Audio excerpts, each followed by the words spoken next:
Dudley Taft was born in 1940 to Elizabeth and Hulbert Taft Jr. Dudley attended Yale University and then the University of Virginia Law School. After graduating from law school, Dudley joined the law firm of Coteen and Burt, Taft Broadcasting's communications firm in Washington, D.C. After the death of his father, Hulbert Taft Jr., in a tragic accident in 1967, Dudley returned to Cincinnati and took up a position in his father's company on the management team. Dudley began his Taft Broadcasting Company career as secretary and then later vice president of corporate development. He oversaw Taft's entry into the theme park business, which became a major part of Taft Broadcasting Company. Under Dudley's leadership, Taft Broadcasting purchased Cincinnati's Coney Island, with plans to move the park to a new location in Warren County.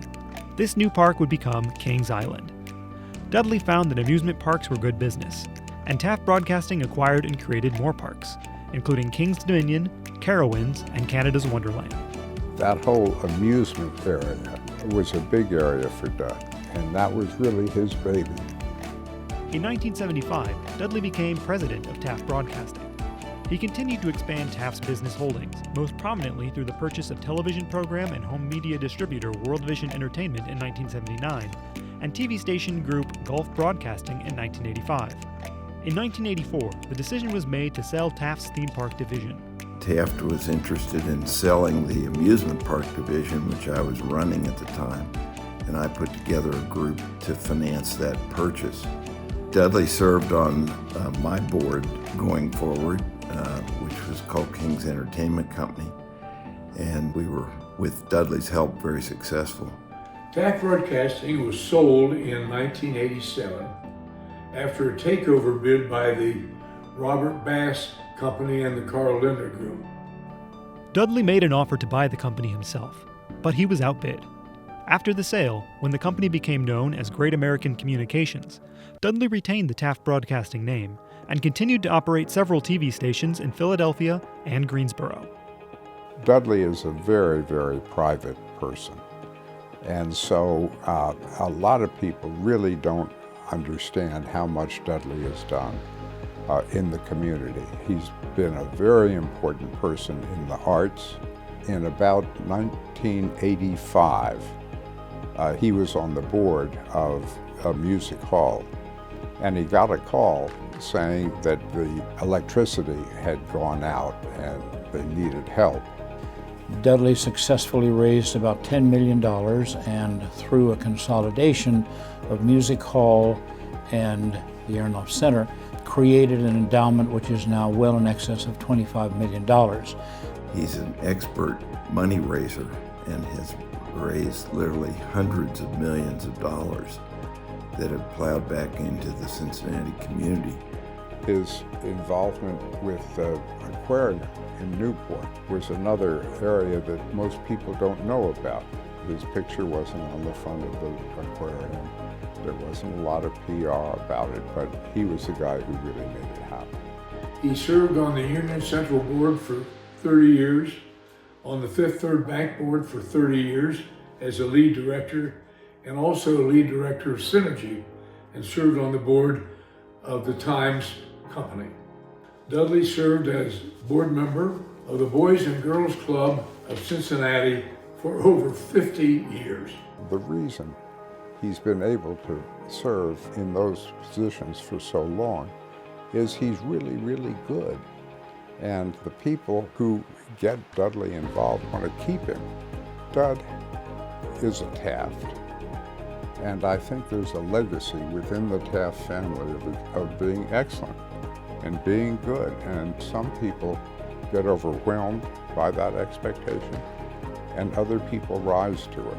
And Dudley has clearly risen to the expectation of being a Taft.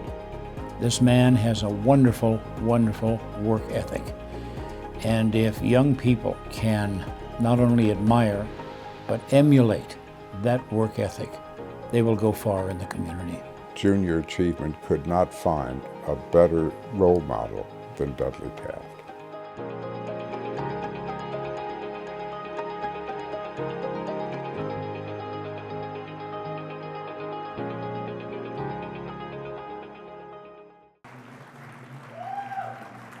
Of course, the Taft name is synonymous with Cincinnati, and it's always exciting to see someone with these strong community ties that have such a strong impact on our region. Ladies and gentlemen, continue to give a warm welcome to the 2024 Hall of Fame inductee, Dudley Taft. Well, you know, you don't get a chance to see these videos ahead of time, so I'm overwhelmed by it. Let me say first thanks to Junior Achievement for putting on an excellent event tonight. Very well done and very moving to hear everybody else's story, which is very exciting. I want to recognize first the people, the gentlemen who involved in my video. Charlie Meacham, who is not here, but of course was a big force in Cincinnati over his career here, and has been inducted into the Hall of Fame.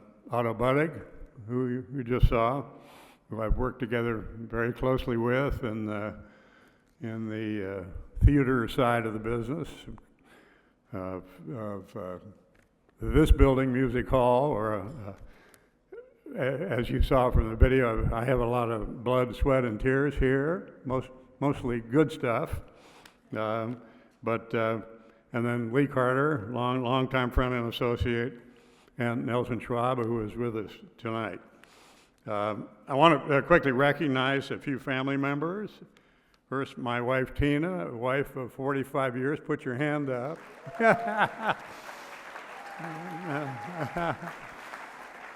Has accompanied me on most of this journey. Dudley Jr., my sons Dudley Jr. and Woody, who are here tonight, and put your hands up, and who are very much getting involved in the community, which is the message that I want to impart when I finish here. And both getting involved in important organizations in the community. I also want to particularly recognize Steve Lofton. Steve, you're back here.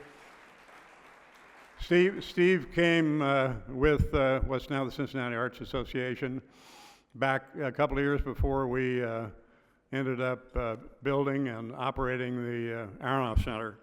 And we have worked together for some 30 years, of which about 22 or so Steve has been the president. And we spent a lot of time and a lot of good work here in the community. After Scott gave me a call about being inducted into the Hall of Fame, I had to go back and sort of look at my career, which was interesting and covered a lot of bases. 20 years with the public company, which ended, as you saw, in a kind of a takeover battle. We didn't want to give it up, but we did, and it was the right thing to do. And then from that time on, really doing some of my own investing and involvement in the community, and it's been probably the latter part's been maybe more challenging and more fun in a way. Looking back, the most satisfying projects, ones that created lasting benefits for the community. And specifically, the Aronoff Center, now coming up on its 30th anniversary, and the revitalization of this building. As I think Charlie or one of them pointed out, yeah, I was sitting in my office, hadn't any involvement, but I was on the board, and I got a call from the manager, and he said, well, we got a problem. Said we haven't been able to pay the light bill, and Cincinnati Gas and Electric is going to turn the power off, and we have a symphony concert tonight. So, can you help me? So anyway, that was the beginning of getting involved, and it's been a long labor of love in this building, you know, culminating with the major renovation, helped spearheaded by Otto, and ending in 2016 when we reopened this building, $150 million renovation.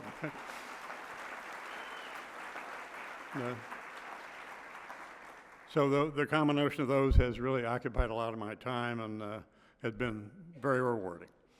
Also, we had a lot of fun that we mentioned the Newport Aquarium. 3 young guys came to me, and Barry Rosenberg, who you saw in the video there, was one of them, and said, gee, we want to bring an aquarium to Cincinnati. And we talked to the zoo, and they just really can't deal with it. So we went to work, and banking on experience from the theme park business, put it together and decided, rather than being a not-for-profit, which almost all the aquariums in the United States are, we said, well, let's see if we can do this for profit, so we don't have to go into the community to raise the money, and then we'll see if we can make it work. So we did, and opened very successfully, and the aquarium, which we sold to experienced and a buyer that really had better resources than we did to deal with it back in 2007, and it continues on now. It's in its 25th year, and very, very successful. So that was a win-win. We could make some money out of it, and we could leave a very nice attraction for the community. So that's kind of my message. The organizations I get involved with, I want to leave them in really good shape, either bringing in a buyer who is skilled and has more experience than we do, or by raising money and raising a significant endowment for them. So I'm still active as chair of the Cincinnati Arts Association, and also another activity which wasn't mentioned. I've been on or maybe briefly, on the Boys and Girls Club board for 50 years, and we're in the middle, along with Larry Shakely and Rhonda, her co-chairing a $50 million campaign, sort of a very important change in the road for this organization, which will put it in fantastic shape for the rest of its existence. And in a way, Jeff, that kind of ties in. We're taking much younger people and putting them through the Boys and Girls Club and giving them experience and motivation, hopefully, to succeed in the community. And you're doing the same thing when they get a little bit older. So that's my message. It's been a great adventure, and my message is we're here to serve our community, to do what we can for lasting success and lasting attractions and successes in the community. So I thank you all very much, and I've really enjoyed it. It was a great event. Thank you. Yeah.